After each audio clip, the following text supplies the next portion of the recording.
So I'm going to see Logan, and it's got great reviews. I'm really looking forward to it. It's going to be a very interesting take on a person who is very violent, shown to be having morals. Looking forward to that. Initial reaction. I really don't know what to think. It's such a strange story. It's not normal. Wow. I've had a little breather, and I think it is good experience. It's cathartic. Logan is widely renowned for being a great film. It's got a lot to unpack. I've drawn quite a few little tangential points, as well as an overarching idea. There are spoilers, but nothing you wouldn't assume anyway. Logan himself is a very violent man in a very violent world. He's had to fight to survive, but his fighting isn't justified. Quite the opposite. I mean, well, it is justified that he's violent for good reasons, but you can't escape the consequences of it. Let me explain. But first, a note about on-screen violence in the context of the X-Men universe, because we've never seen the Wolverine draw significant blood before, and because I grew up watching him, it was really jarring to me to watch him be so brutal and bloody. And after that shock, we see Laura is extremely capable of such violence herself. That'd be fascinating through a feminist lens. Because she's a young girl, the violence seems more brutal, and it's not funny like Kick-Ass. So the extreme violence associated with these childhood characters woke me up to what the original X-Men movies had in them, potentially problematizing this sort of violence. We'll see as we study the theme. It wasn't just a way to show the audience, ooh, this film isn't your average comic book movie because there's blood in it.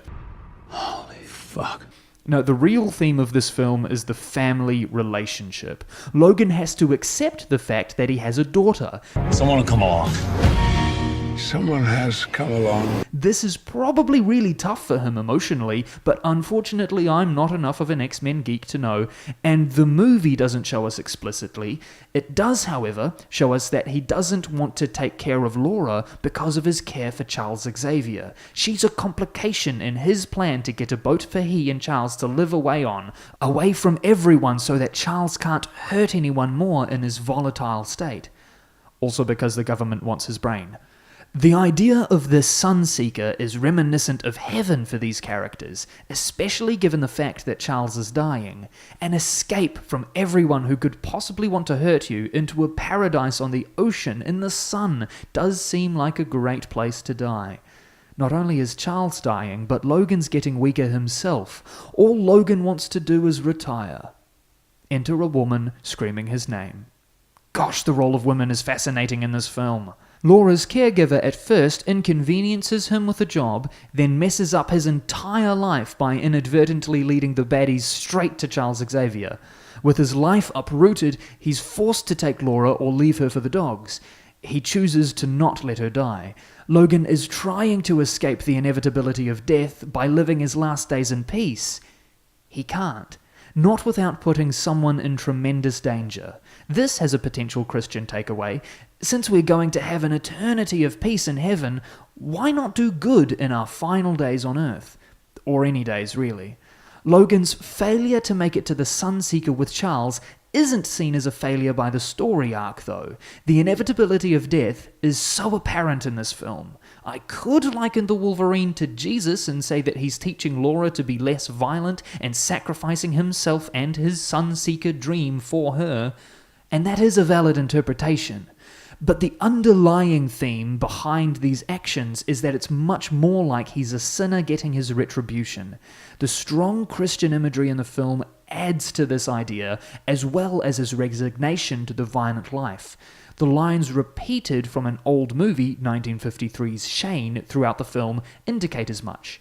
A man has to be what he is, Joey. Can't break the mold. I tried it, and it didn't work for me. Joey, there's no living with a killing. There's no going back from one. Right and wrong, it's a brand. A brand sticks. There's no going back. essentially saying that a leopard can't change its spots, which is almost the opposite of the transformative gospel, unless you're God, which makes you unchangeable, of course. Do you put yourself on God's level by thinking that who you are now is who you're always going to be? Nevertheless, Logan decides to use his wretched state to save his daughter's life. Maybe this could indicate that we don't have to be perfect to be useful to God. Joseph Hart penned that if you tarry till you're better, you'll never come at all.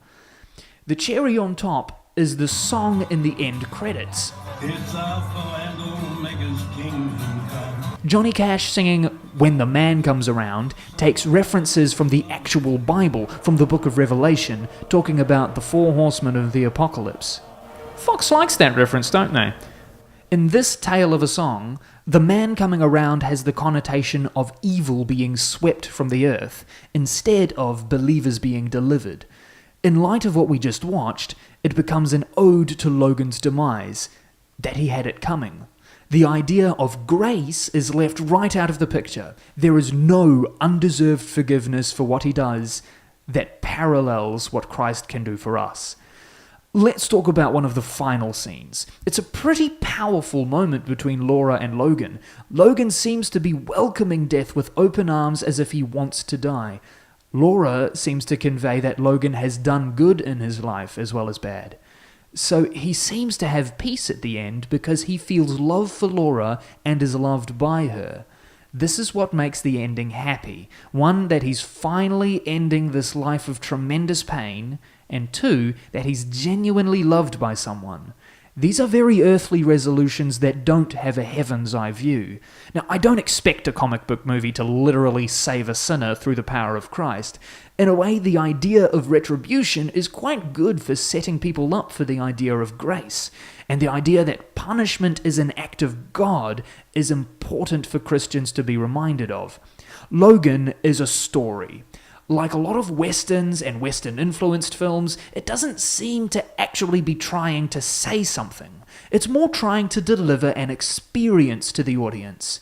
In an experience, we have to be wary of a film's assumed morality. Logan assumes that evil, even when for charity, will get its comeuppance, which is true, but it's only part of the truth.